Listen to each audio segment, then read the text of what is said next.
Bismillahirrahmanirrahim. Assalamualaikum warahmatullahi wabarakatuh.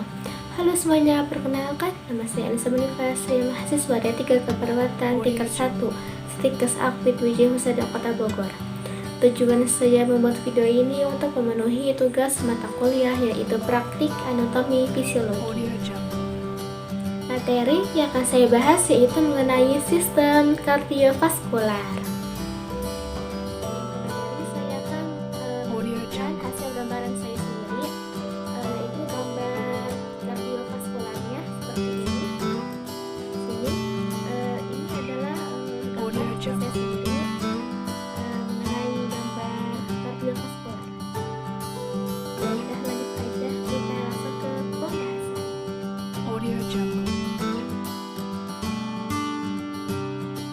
Nah, di sini yang pertama ada definisi sistem kardiovaskuler, merupakan organ sirkulasi darah yang terdiri dari jantung, komponen darah, dan juga pembuluh darah yang berfungsi untuk memberikan dan mengalirkan suplai oksigen dan nutrisi ke seluruh jaringan tubuh yang diperlukan dalam proses metabolisme tubuh.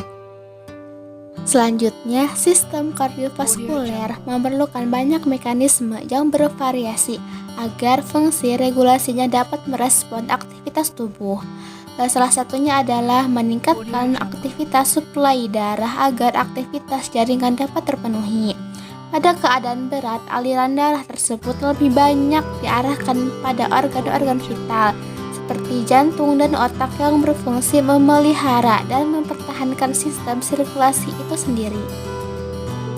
Selanjutnya, jantung adalah organ berongga dan berotot yang memompa semua darah sebanyak kurang lebih 5 liter ke seluruh tubuh, sekitar 1 putaran per menit atau lebih cepat pada saat berolahraga.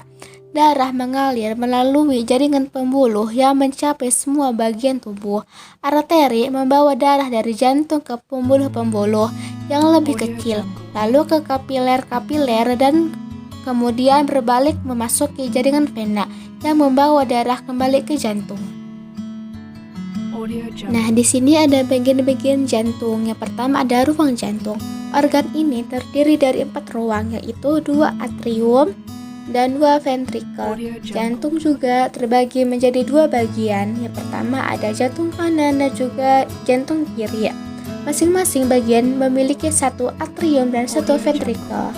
Septum interventricularis adalah sekat antara ventrikel kanan dan kiri. Septum interrialis adalah sekat antara atrium kanan dan kiri.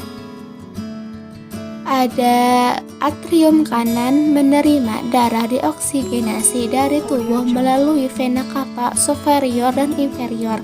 Atrium kanan kemudian memompa darah ke ventrikel kanan. Kemudian ada ventrikel kanan menerima darah dari atrium kanan dan memompa darah tersebut ke truncus pulmonalis yang mengarah ke paru. Yang ketiga ada atrium kiri menerima darah kaya oksigen dari paru melalui vena pulmoner dan memompa darah melalui ventrikel kiri. Yang terakhir ada ventrikel kiri menerima darah dari atrium kiri dan kemudian memompa darah dari aorta. Jantung kemudian memompa darah melalui sirkulasi sistematik dan kemudian ke atrium kanan. Bagian jantung yang kedua ada perikardium, yaitu lapisan pelindung jantung. Pada anatomi sistem kardiovaskuler terdapat lapisan yang melindungi jantung. Nah, lapisan ini disebut dengan perikardium. Perikardium adalah kantong jaringan ikat fibrosa yang menyelubungi jantung serta pembuluh darah besar, aorta, dan truncus pulmonaris. Lapisan ini pelindung jantung. Ini terdiri dari beberapa lapis, yaitu yang pertama ada fibrosa. Fibrosa merupakan lapisan paling luar. Lapisan ini keras dan juga kaku. Yang kedua ada serosa. Serosa terdiri dari lapisan luar dan dalam, yaitu lapisan parietal dan lapisan visceral. Keduanya terbentuk dari jaringan mesotelium. Yang ketiga ada varietal, adalah nama lapisan yang menempel pada lapisan fibrosa. Yang keempat ada visceral, adalah nama lapisan melekat pada miokardium otot jantung. Epikardium adalah nama lain untuk lapisan visceral. Yang terakhir ada kavitas perikardial, terbentuk antara kedua lapisan serosa dan mengandung sedikit cairan perikardium. Cairan ini berperan sebagai pelumas perikardium untuk mengulangi friksi, yaitu gesekan. Yang ketiga ada serambi jantung. Bagian serambi disebut juga sebagai atrium. Serambi jantung adalah bagian jantung atas yang terdiri dari serambi kanan dan serambi kiri. Nah, serambi kanan mempunyai fungsinya yaitu menerima darah kotor dari tubuh yang dibawa oleh pembuluh darah. Sedangkan serambi kiri memiliki fungsi untuk menerima darah bersih dari paru-paru. Nah, si serambi ini memiliki dinding yang tipis dan tidak berotot, karena tugasnya serambi hanya sebagai ruang penerima darah. Selanjutnya ada bilik jantung.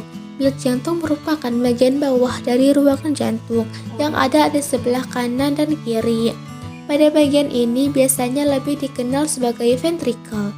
Pada bilik jantung di sebelah kanan memiliki fungsi untuk memompa darah yang tidak memiliki kandungan oksigen ke paru-paru.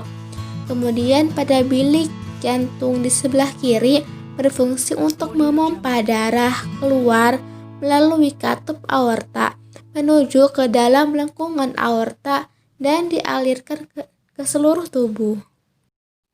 Yang kelima ada katup jantung. Perlu diketahui bahwa jantung memiliki 4 katup yang tujuannya untuk menjaga aliran darah tetap mengalir ke satu arah, yaitu yang pertama katup trikuspid. Fungsinya untuk mengatur aliran darah antara serambi kanan dan juga bilik kanan. Yang kedua katup pulmonal, mengatur aliran darah dari bilik kanan ke arteri pulmonalis. Kemudian membawa darah ke paru-paru untuk mengambil oksigen. Yang ketiga ada katup mitral. Bagian inilah yang mengalirkan darah kaya oksigen dari paru-paru dan mengalir dari serambi kiri ke bilik kiri. Yang terakhir ada katup aorta, membuka jalan bagi darah yang kaya akan oksigen untuk dilewati dari bilik kiri ke aorta, yaitu arteri terbesar di dalam tubuh.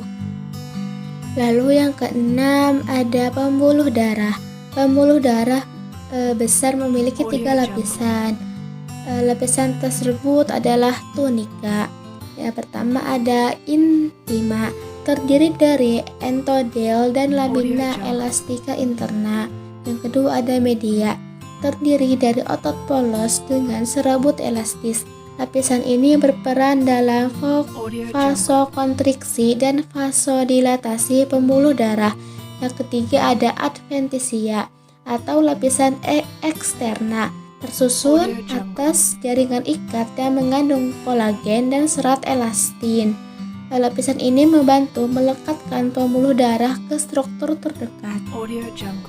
Pembuluh darah memiliki 3 daerah utama di jantung, yaitu arteri.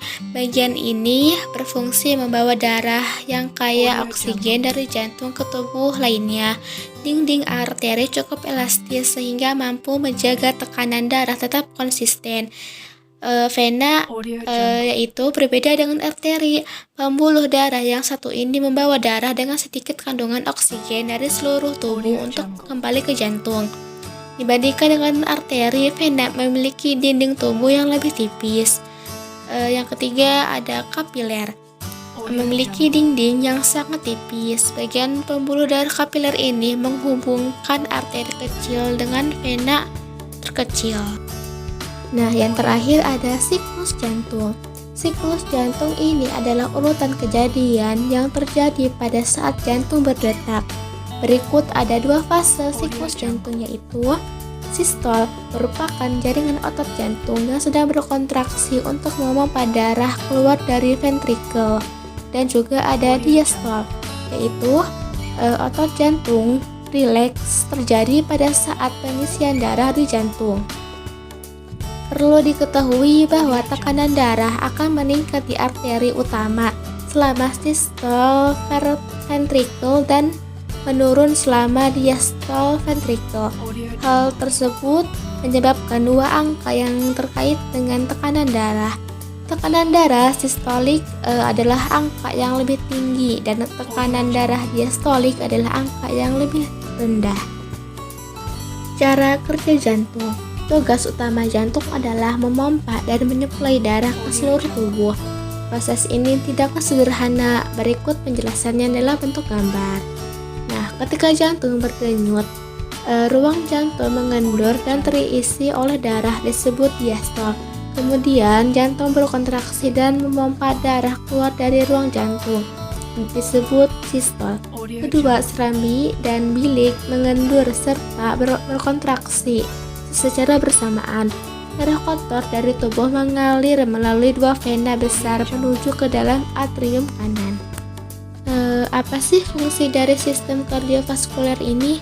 Yaitu sebagai alat transportasi mengangkut bahan-bahan yang dibutuhkan sel seperti oksigen, glukosa, dan lain-lain, serta membawa bahan sisa seperti CO2, urea untuk dibuang.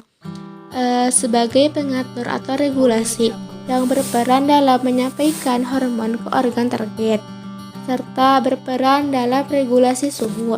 Sebagai proteksi, ikut berperan dalam sistem imunitas tubuh dan pembekuan darah.